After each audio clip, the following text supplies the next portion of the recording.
Welcome to this webinar. Good morning, good day, and good evening. On behalf of the Interagency Working Group on Reproductive Health and Crisis, IAWG, the sub-working group on GBV, as well as the GBV Area of Responsibility Community of Practice, we are pleased to invite you to this webinar on mental health and gender-based violence, hoping of sexual violence in conflict, a training manual. The presentation will be delivered by Nora Sveaass and Elisabeth Ng Langdal. Nora Sveaass is a clinical psychologist and professor at the Department of Psychology at the University of Oslo. Elisabeth Langdal is director at Health and Human Rights Info. Also noteworthy, Nora is a former member of the UN CAT and current member of the UN Subcommittee for the Prevention of Torture, which means that a lot of the focus of her work is actually also on SGBV, in addition to the clinical experiences. We are honored and pleased to welcome them to this webinar. Before we get started, just a few housekeeping rules. May I please ask everyone who's not speaking to make sure you mute yourself. We will try to mute on our side as well. I also want to share that this webinar is being recorded, and we will place this onto the IAWG website and in the future on the GBV-AOR website as well. And all questions can be listed into the chat box, which is visible for everyone to see, but please do so. We always welcome active engagement in this group. Now we will soon give the floor to Elisabeth and Nora, but first I just wanted to give the floor to Sarah Martin, who is co-moderator of the GBV Area of Responsibility Community of Practice. Many of you are already members, but we would like to just have her do a quick introduction about this fantastic group that she and her colleagues have built. Over to you, Sarah. Thank you so much, Maria. So for those of you who aren't familiar with it, we have an online community of practice for the gender-based violence area of responsibility. There's about 380 people currently on it from all over the world and all seasons. And if you're interested in joining, it's a good place where you can learn about new resources, meet with other people, and stay in touch. And you can send me an email at gbvcop@gmail.com, and I can send you more information. Thanks again, Maria. Thank you, Sarah. May I please ask colleagues to mute themselves if they are not planning to speak? We will put the link to the email address in the chat box as well. Thank you very much, Sarah. I now give over to Elisabeth and Nora. And can I have the slides? Are they up now? Because I can see them yet. Are they not on the? Not on mine. Are they on the? Do you see them now? I can see my my slide is up. Okay. Excellent. Over to you. Okay. So hello everybody. My name is Nora Sveaass, as Maria mentioned. I'm a professor of psychology, and I've been working on torture and human rights, different forms of human rights violations for many years, both as an activist, as a clinician, and now in the UN system. We're very honored and we're very happy to be able to present to you the manual on health and human rights and sexual and gender-based violence and ways of training those who are assisting the survivors of such violations. So what we will do now in the coming half an hour, 3/4 of an hour, is to present to you a manual that was developed by a group of Norwegian psychologists and psychiatrists, all of them with experiences with survivors in situations of conflict. And our aim is to present this as a possible tool and a resource for those of you who are doing active work in the field, and also who may be training and supervising helpers who are in the field working on this area. So I would give the word now to Elisabeth to present the manual somewhat more in detail, and also refer to some links that you may have in a little while. And I will also have to look again for the PowerPoints, which have not come up to my screen yet. So I will give the word to Elisabeth while I'm looking for the PowerPoint. Thank you. Hello, everybody. This is Elisabeth Langdal. It's good to see that there's so many people attending this webinar. I'm happy to meet you all online. I'm just going to say a few words about what this organization is doing. We are a very small organization. We are just 1.5 person working there, and we have a lot of very good volunteers. That means volunteers in the sense that they're not receiving any payment, but we are a source of information about mental health and human rights violations in war and conflict areas. So we are mainly sharing information and documentation about violations and how that affects the mental health. Lately, we have also had a special focus on mental health of survivors of trauma, and especially gender-based violence. So that is why we made this manual almost 5 years ago now. We wanted to show you this small tutorial because we, for the next slide, but due to technicalities, you will have to check that out later for yourselves. This little tutorial was supposed to be a small introduction to the manual. So I'm just going to give you some small hints on how to use the manual before we start, so that you know that it's divided into 3 parts. It's an introduction about things that you were supposed to know before you start using the manual. And then there's actual training, and then we have a theoretical part. The intention of this is that you can use the manual as you like. You don't have to read it from page 1 to page 170, whether you use the training part if you like, or you use the theoretical part if you need more information, or you can use the introduction. And also, since the actual training is supposed to last for 3 days, you'll understand that this little session we have now is a very short introduction of what we're actually doing. And also for those 3 days, there are different topics that we share and that we dig more deeply into.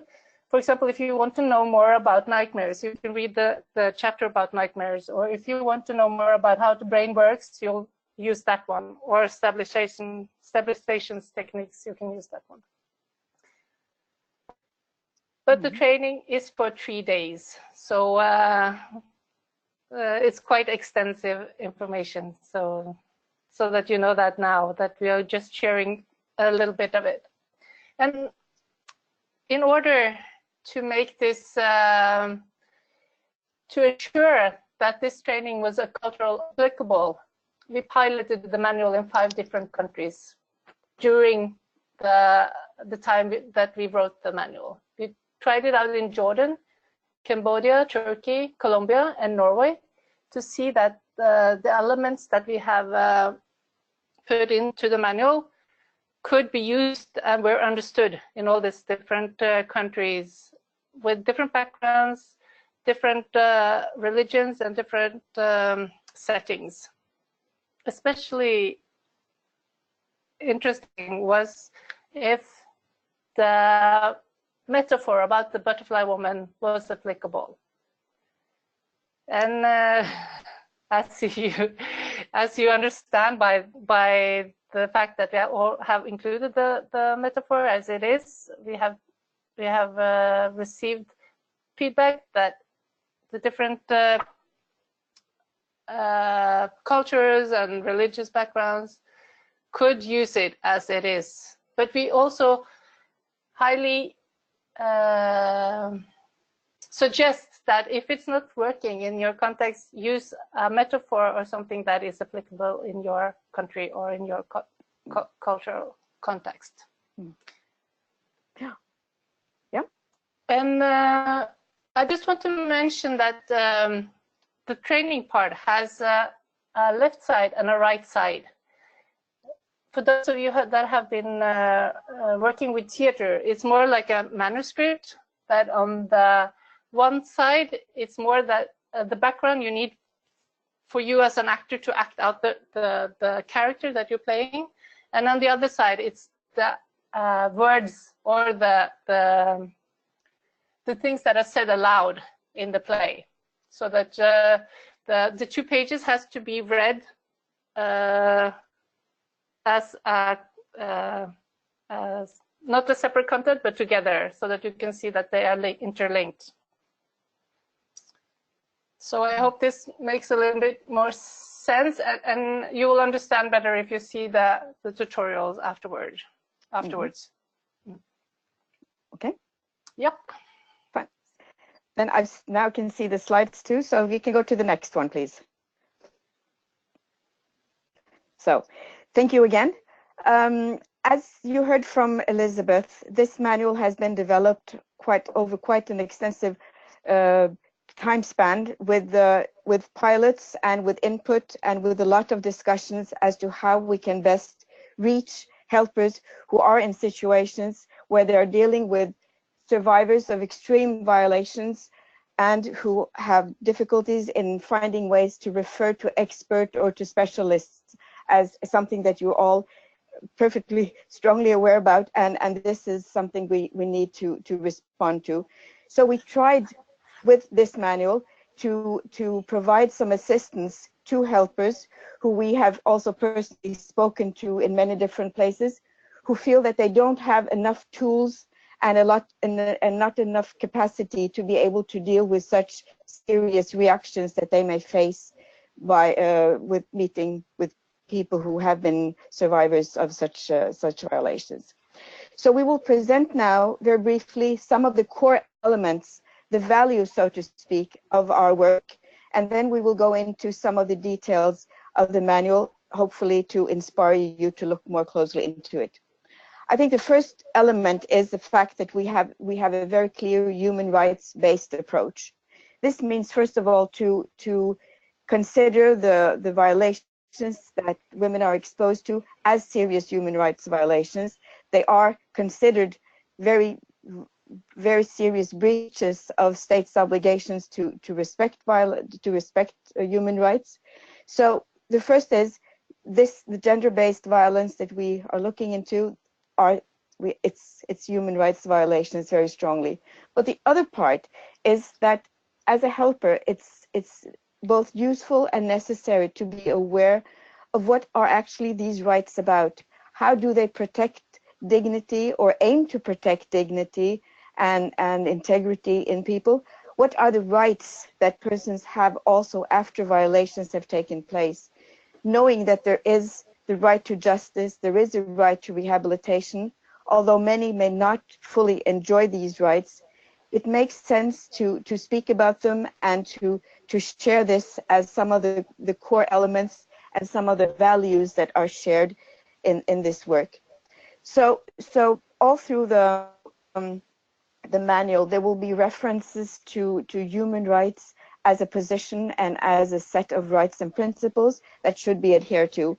And we strongly also believe that when you work clinically or as a helper, as a humanitarian worker with persons who have suffered human rights violations, it's extremely important to walk the talk, to respect the rights, and to be very respectful to the person that you are with, not being someone who knows better or who decides or takes over the control. On the contrary, the healing part is about getting back the control and getting back the sense of integrity and of dignity.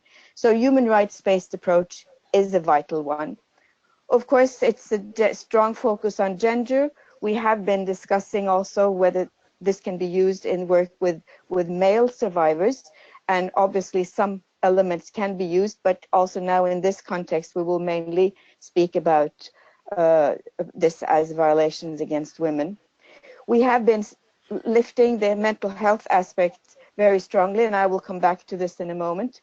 We did quite an extensive review of what exists as to manuals and guidelines in this work. And yes, even though mental health issue is a very strong and important question, we did not see that this has been sufficiently taken care of in the sense that there are ways of dealing with mental health issues following these human rights violations. So we think that sharing the importance of a human rights focus is of highly relevant in this context. Also, we want to be resource oriented. There's a lot of pathology and a lot of focus on the problems that people have, which is of course very natural dealing with these violations we're talking about. But on the other hand, it's very important to look for strength and look for surviving strength that many people have. So again, it's not to pathologize people, but in the contrary, to find and establish resources and strength. We're focusing very much on the helper, because in our work, we see that those who are actually doing the daily work with survivors, they are the ones we need to support. They are the ones we want to provide with some more sense of having some tools and having capacity to meet with the problems that they are looking into. And as Elisabeth already mentioned, we include a metaphor, and I will speak shortly a little bit more about that, and so will she. We have a psychoeducational approach in the sense that we think both for helpers, they need a trauma-informed perspective, but it's important also to share what we know about the effects of serious human rights violations on every individual who is exposed. What are the responses that people frequently have that do not mean that you're either mentally disturbed or mentally ill in any way, but these are ways in which the individuals react when their integrity and their dignity and their lives are being threatened. So it's a matter of not necessarily explaining, but trying to make sense of the many different reactions that they may have following severe trauma. Furthermore, we think it's important to discuss also helpers' own reactions. And we do have a chapter on stresses in relation to being a helper yourself. This may frequently be a theme which is not considered as so important, but we see very strongly, and I'm sure that most of you have that as a very strong experience as well, that being a helper vis-a-vis persons who are in such serious conditions, even yourself as a helper may be under threat and reprisals. You need to be aware of this and also to deal with it. There must be room for an understanding of helpers' reactions as well. Cultural sensitivity is, of course, a major issue, and as Elisabeth mentioned, we were discussing with people from these different places in the world, how can this approach be of use in your context? And of course, we learned a lot about that. And also, we try to provide what we call tools. We are afraid of using the term methods or techniques because it may be a little bit misunderstood or used indiscriminately. But we find that the tool word may give some sense of, well, I know what I can do in different settings which are complicated. When women, for instance, have flashbacks or situations where they have a high level of anxiety, there are ways I can do this, not to do therapy, because this manual is not a therapy manual at all.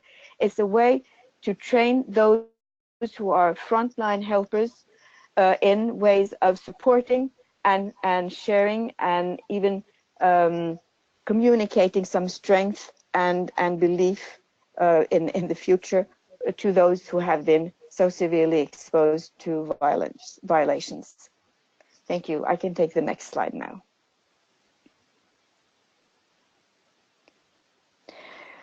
Today, since we have a limited number of minutes, I'd like to focus specifically on the 3 points. I've mentioned them shortly already. First of all, to have a mental health approach and a mental health understanding to trauma. The second point is on helpers, the importance of really taking as a starting point the work with helpers, finding good alliances with helpers, and also providing them with assistance and with some tools that they can use in their work.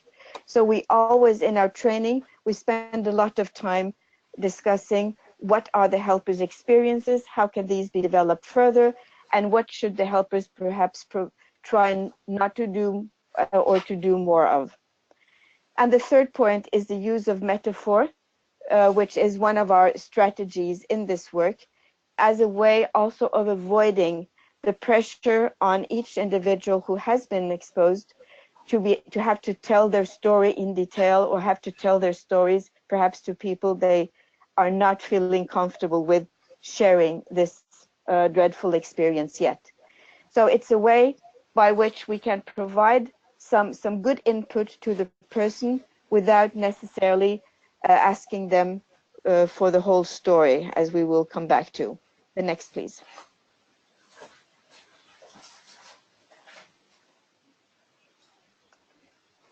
As we have underlined, the need to establish a mental health understanding is of essence, because what happens in persons' lives who have been exposed to trauma affects them in all different ways. First, individually, by giving all these reactions that we know all of us so well about, anxiety, fear, often very panic-like fear. But it also does something to the relationships to others, which may be surprising to those who are exposed or who are subjected to this violence. All of a sudden, their relationship to others, their feeling of not being good enough or being afraid, destroys their relationship to others. So in order to deal and to understand these reactions, one has to understand this from a mental health perspective. And yes, somatic care and protection is absolutely of high necessity all through the work, but we do have to give a good room for mental health and mental health support, and also to see whether those who are on the ground, who are helpers in the first line, are able to have a sense of providing mental health assistance, even though there may not be specifically trained mental health helpers. So we advocate for an approach where mental health, psychosocial support, and somatic care is provided as an integrated assistance. So for those who are offering also somatic care, we find it very of high priority that they have a mental health approach also in their ways of dealing with the problems. And this requires, of course, that the helpers are prepared and ready to provide such assistance. So if I should summarize in a nutshell, what we want to communicate through the manual is to give some more strength and tools to those who are in this very exposed position as helpers, and give them some security as to support survivors in the best possible way, without in any way providing therapy or something more long-term. That's not what we are advocating. Thank you. The next.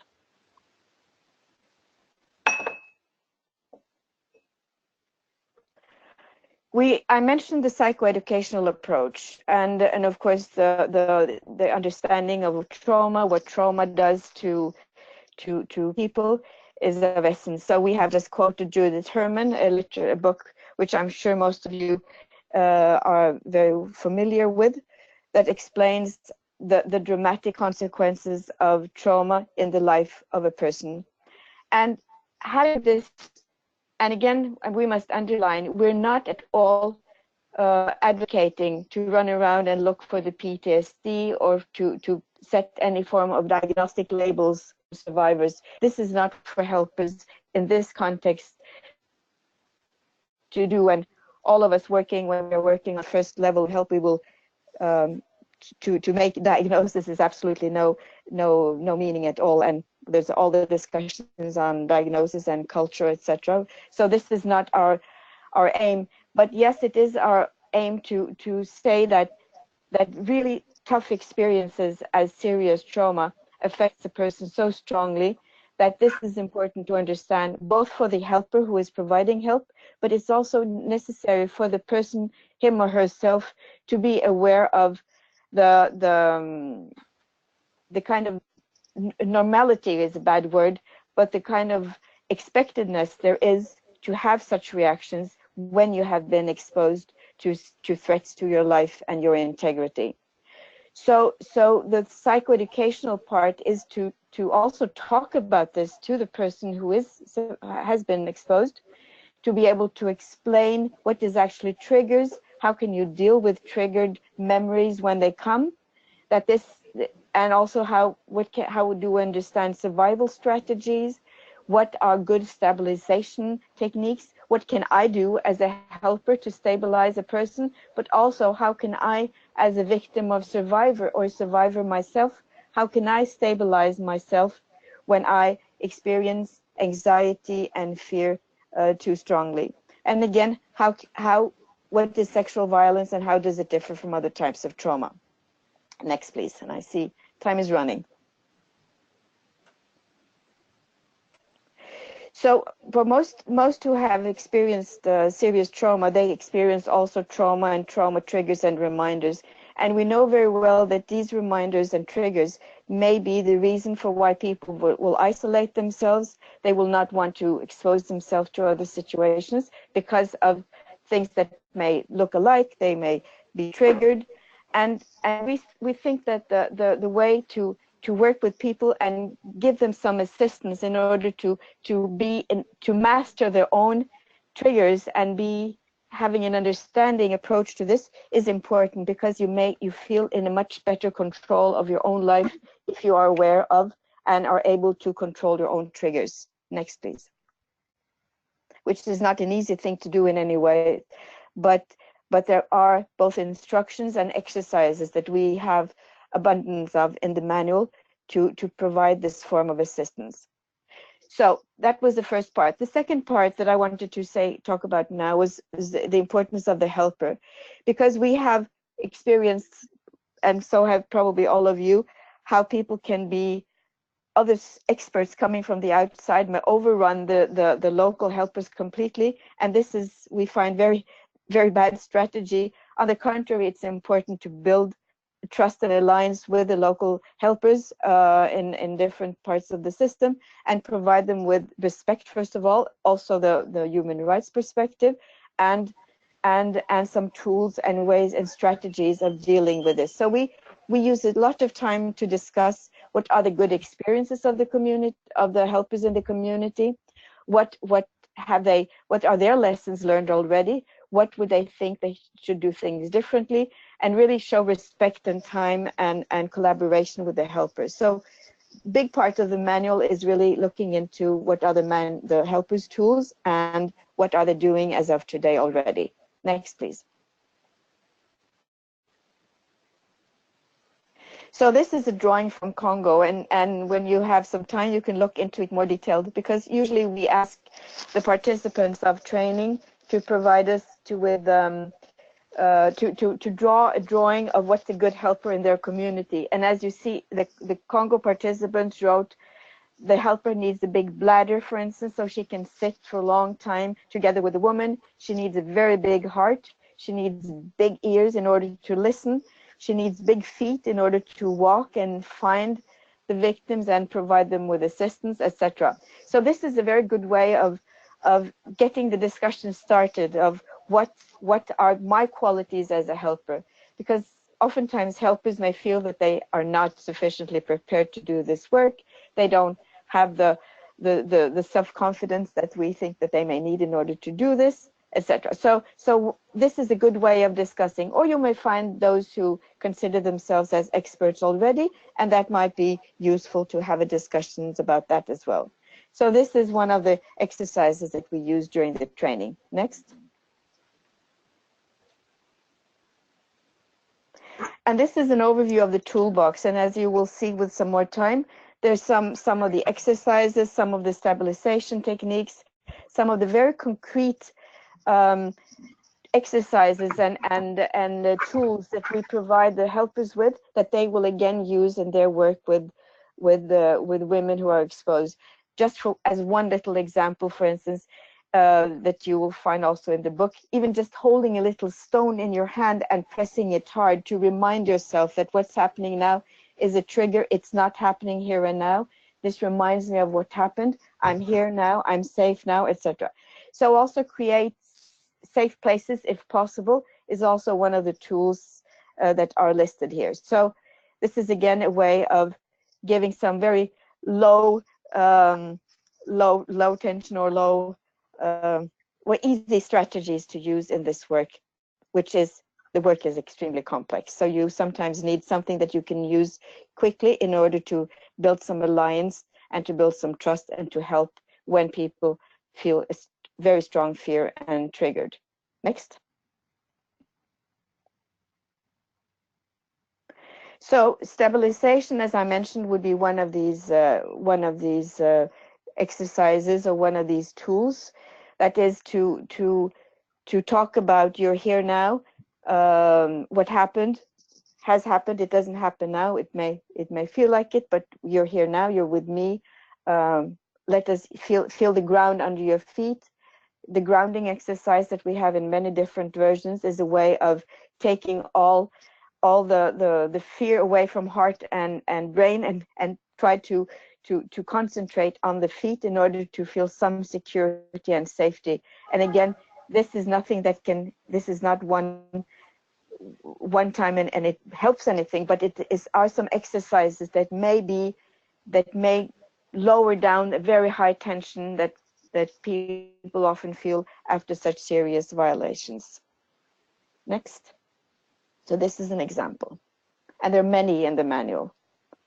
So this is an example of the grounding exercises, and we do it during the training. We spend a lot of time on people being part of these exercises themselves. They ground, they exercise, they feel how it is to sit and breathe, how it is to feel the feet on the ground.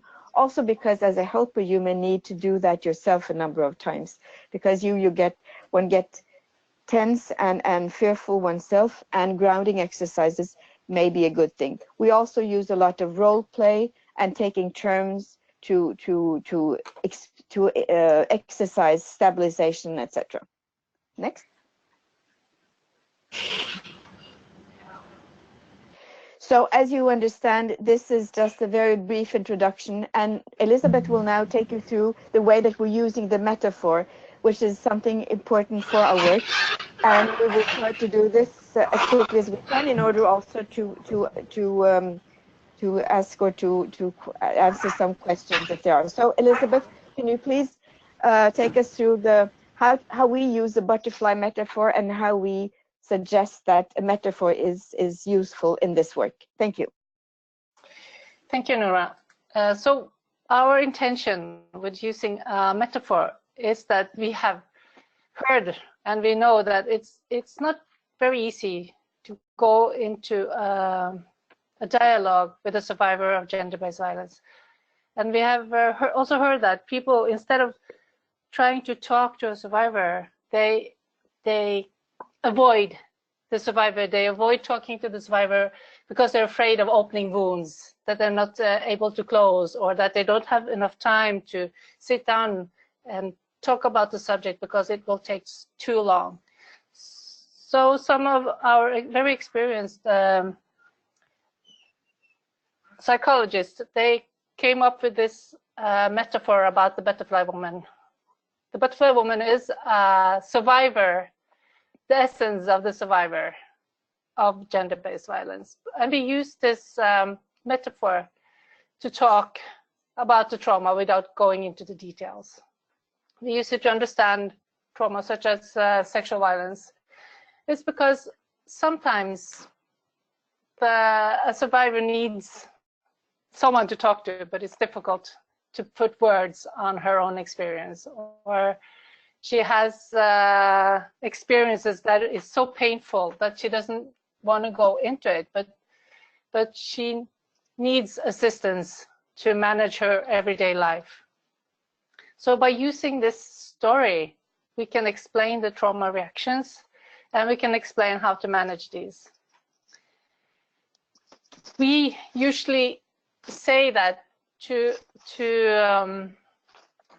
understand the trauma and the trauma reactions, we can talk about the stories and the images, and we use it as two tools for teaching and learning, and we can explain what is happening to a survivor without discussing it directly with the survivor. I mean, she can listen to what we tell about the butterfly woman, and she can nod, or she can say that, well, this is something that I can relate to, and this happened to me as well.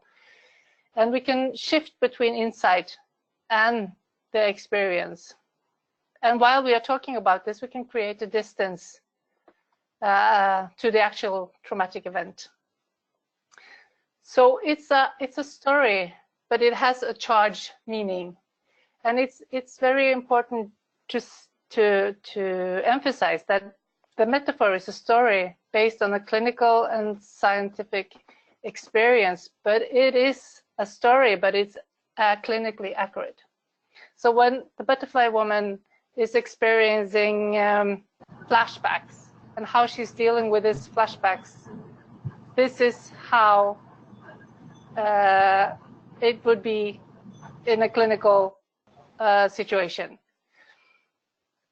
So by starting the story, we open up and make space for our survivor to talk about what actually happened to her.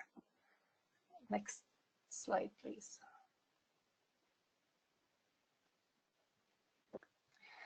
So this story is divided into 4 parts. It's the good life, and we start with the good life because we want to have a good place that she can, when she's eventually healing, she can look back upon the days and she can start remembering the good things that she have experienced. And then we go on to when the worst thing is happening, when the traumatic event is happening. And then we are explaining triggers and flashbacks, and then we are explaining how the butterfly woman is gradually healing. Next slide, please. And we are using drawings to explain this. This is the butterfly woman when she is in a good place with her good life. You can see that Nora said earlier about the stabilization. You saw that there is a past, there is a present, and it's a future. So the wings of the butterfly woman represent the past and the future. And the butterfly woman is stuck between the past and the future. So that you can see that she is stable. She has her feet on the ground. She has a strong heart. She has some good memories of the past, and she has plans for the future. Next, please.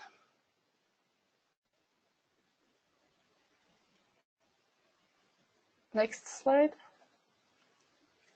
So what we have done in the manual is that we write the story. No, let's see. Yeah. Write the story, and then we also write what this part of the story would like us to understand. For example, we want to show that she has a good life. She has good memories and she has dreams about the future. She has control of her life and she's grounded. So that is what this part of the story tells us. And also, if it's not really easy to see here, but in the story, in the manual, we have highlighted some of the words that we think are essential. So if you want to use a different metaphor, it's vital that you have a story that can create a past and a future and a present moment, so that you can work with the different ideas. Because a person that has been traumatized, when the traumatic event has happened, as we see in the next slide, the past memories will disappear, and all the traumatic memories will overshadow everything that has been in the past. And also, there will be no space for plans for the future, because the traumatic events has kind of covered everything. And you can see by the picture that she is no longer safe. She is no longer grounded. She is half her heart is asleep. She's sad and angry and have all these feelings of shame and has low energy. Next slide, please. So as we go along with the story of the butterfly woman, we go through her experience without going into details. But we see how she's using the body is automatically using the survival techniques in order to combat what is happening to her during the traumatic event. So we're going through each of the survival strategies and see how she is handling these situations. For example, when you see here that she tried to flee, you know, we're talking about the fight, flight, and playing the survival mechanisms. And she also goes through these mechanisms in the story. So the next, please.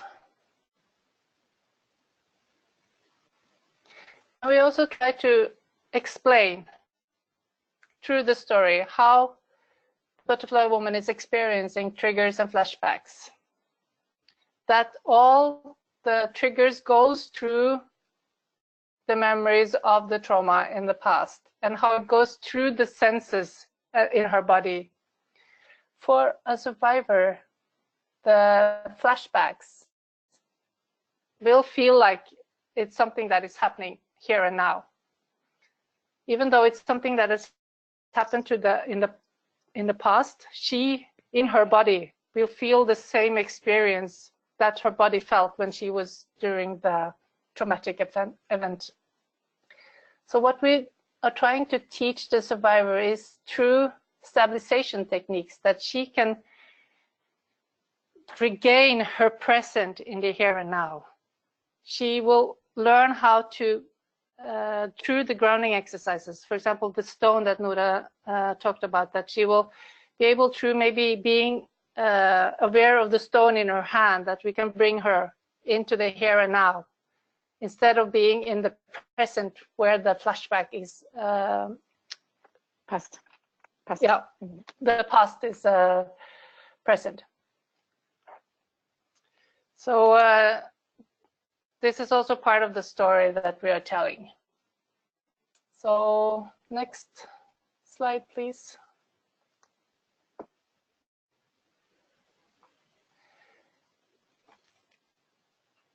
Yep, so this is how the triggers and flashbacks flooding her thoughts and her body. And that is difficult to separate it from what's happening here and now and what's that happened in the future. So next slide, please. So we're eventually getting where the butterfly woman is gradually healing. So we're talking about her antennas.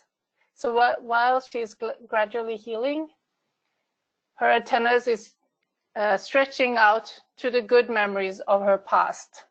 And she's waking up the dreams and the longings for the future. And you can also see that she is more grounded, her feet is touching the ground, and she is more stable. Next, please. So when she's at this stage in the story, she has been taught to use her different recovery skills, different resources that resources and tools that we have gone through the different story, to the different part of the story. She has learned how to use her senses to connect with the present. She has learned how the triggers is evading her present, but she knows how to handle these triggers. And she has been more aware of that she's not going crazy, but this is normal reactions to a very abnormal situation. So next, please. So what at the end here is important is to make a good ending of the story. You will never let the survivor end at the low. We have to end where she is in a good place. And what we usually do, we go through the last part of the story with our participants, and you can do that with the survivor. How can we make a good ending of the metaphor? For some people, it would be a good ending to go back to the community, go back to her family and her children. But for some survivors, that is not an option. Maybe it's a good option to find a safe place with some other survivors where you can share your experience, connect, and find safety.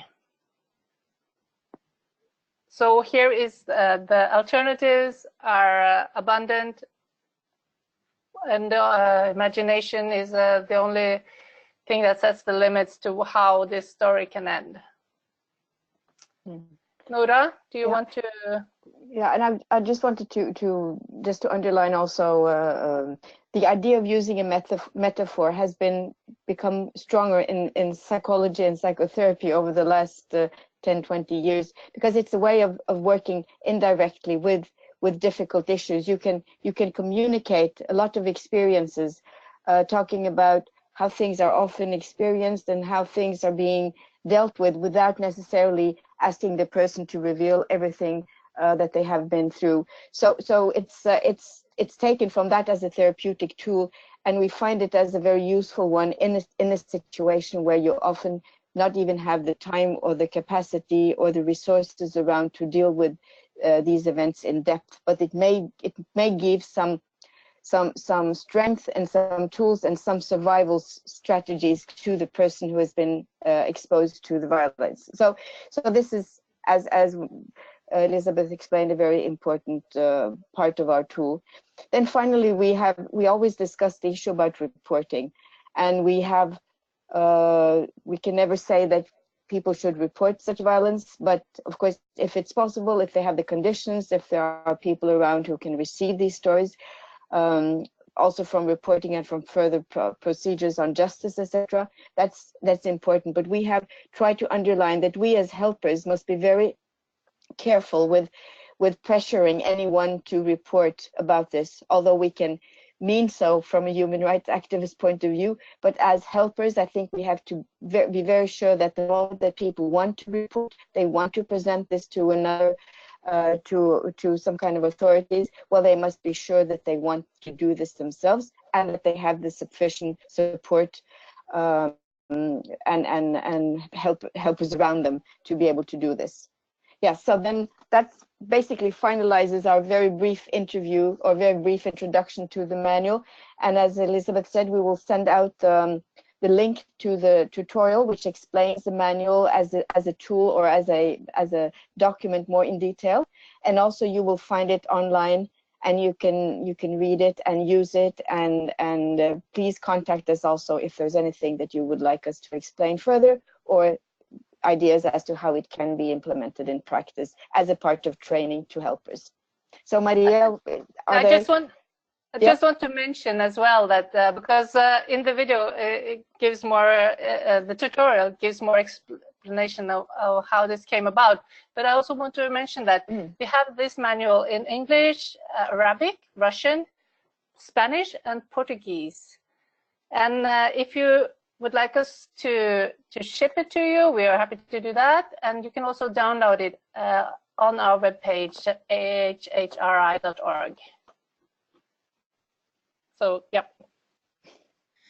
Elisabeth and Nora, thank you very much on behalf of the IAWG sub-working group on GBV and GBV area of responsibility community of practice. This was incredibly useful and interesting, and I think you have touched on points that we all have more questions on how to operationalize this. There was one. Thank you for responding also on the number of languages that the manual's in. There's also a question on: are you undertaking any trainings yourselves on this? And is that, if you are, is that something that's open? So just one question on that. And if there's any other questions, you can now write your question on the chat, but we have very little time, but please ask away. We will maybe be able to accommodate 1 or 2 questions. So just over to you, Nora and Elisabeth. Nora, do you want to say something? And I can, if you post the next slide, then you can see the email and website so that people can write down whatever. Yeah, thank you. We have had a number of trainings in different places. Now, just 3 weeks ago, we had a training in Iraq. So we do, but usually we are either invited to groups who are out there working, who would like us to come, or sometimes we've had some trainings in Oslo and initiated some trainings in the beginning of the process. But yes, we do have some training, but we're very few, so there's not extensive amount of trainings that we can have. But definitely we'd like to be in touch and also see if we can support other people's training on this in the best possible way. Yeah, and also this manual is supposed to be self-explanatory, and if you'd like to conduct a training, hold a training for yourself, but you need backup in some sort, we'll be happy to help you with that. And we can also have a psychologist being available as a backup, for example, Skype or WhatsApps. If you have questions during the training, if something is happening during the training that you need a backup support for. So we will be more than happy to support you in that way. Thank you very much for that information. That's very, very interesting, and I believe that you will probably get many more requests for training, but also we would be most interested on both through the IAWG, but also I believe from the area of responsibility to find a way to connect our work better. So this is wonderful, an interesting start for further collaboration. We are now at time, so I would again like to thank both of you profoundly for taking the time to talk to us, and we will post this presentation on our website as well as send it out via email together with links to the tutorial and the actual manual. And we also thank you. Yes. Did someone want to say something? I just wanted to say thank you to all of you who have listened with interest, and really happy to share this with you, and please come back to us if there are things that we can respond to. And you, Maria, for organizing this so beautifully. I'm very impressed, and thanks a lot. Excellent. Thank you. Thank you to all. Thank you very much. Everyone. Bye. Thank you. Bye-bye. Bye-bye. Okay, thank you. Bye-bye.